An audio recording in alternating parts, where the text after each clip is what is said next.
Pop quiz, hotshot.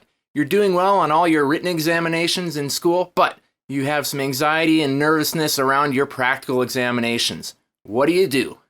The answer is you stick around and you watch this video because we're going to talk about some tips on how you can deal with it. So, let's get to it.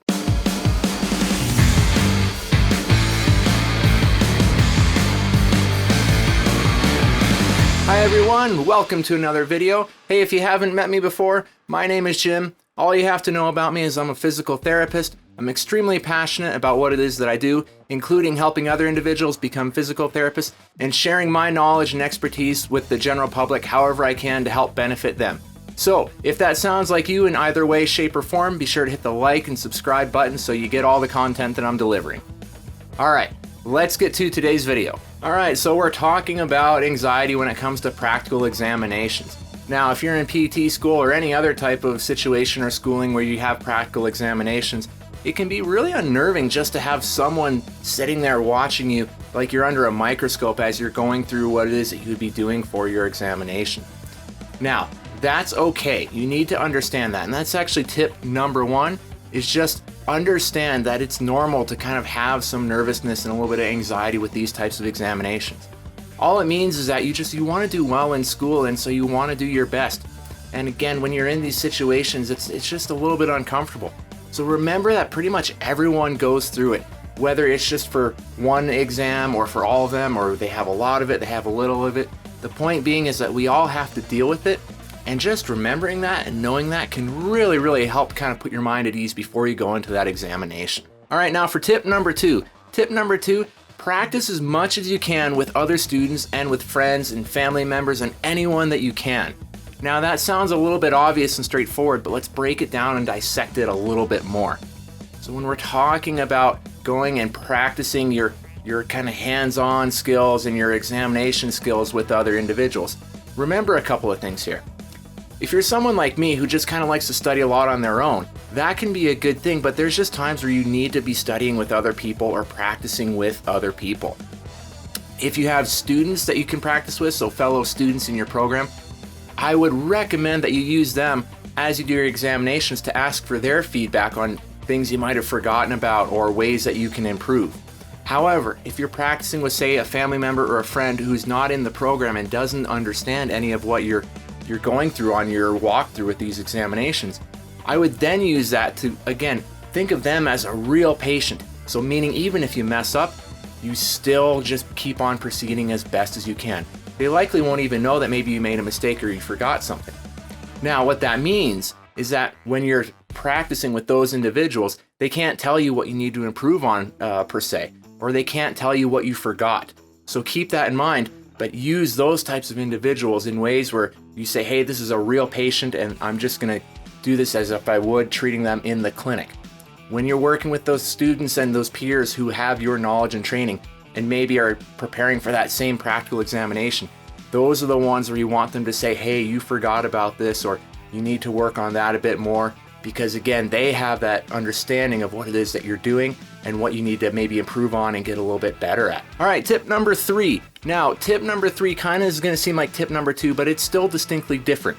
And so with tip number three, I want you to practice verbally rehearsing out loud all of your practical examinations that you might have to go through. So whether you're going to be examined on, hey, demonstrate this technique, or explain or show what you would do here or how you would proceed with this evaluation, practice as much as you can getting a script going for just the basics of what you need to be saying as you go along. Now, where this becomes different than tip number two is that you can do this when you are all by yourself. So when you're all by yourself, maybe you can't practice hands-on skills or other things you need to show and demonstrate by having someone with you. But when you're by yourself, what you can wind up doing is just say, okay, even though I'm by myself, I'm really gonna just practice, again, working on my scripts, working on my oral presentation with what I'm doing. You don't need someone else there for you to be able to do that.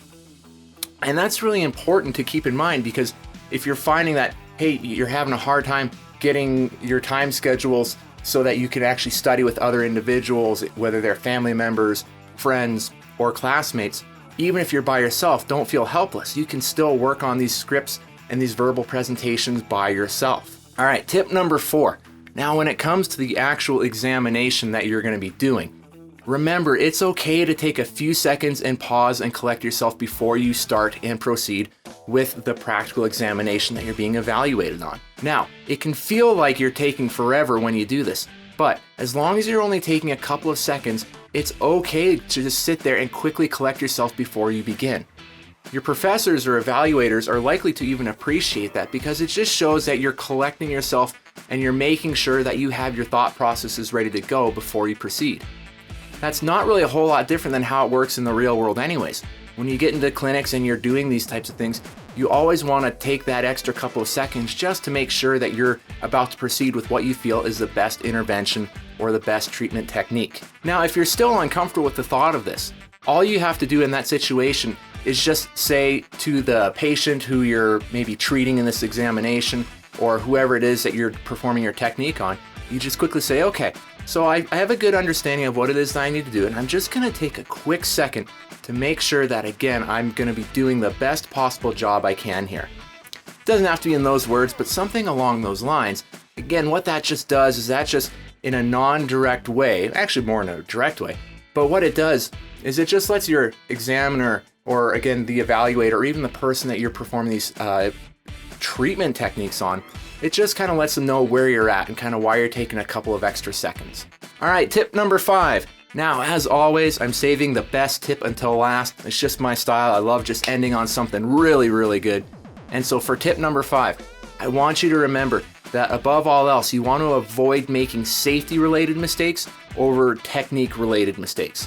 Now, sometimes there can be a little bit of blend of technique into safety, but really think about for the examination that you're going into, what are the biggest safety technique errors that you can make versus, what are the kind of standard technical things that you might make mistakes on but are not safety related.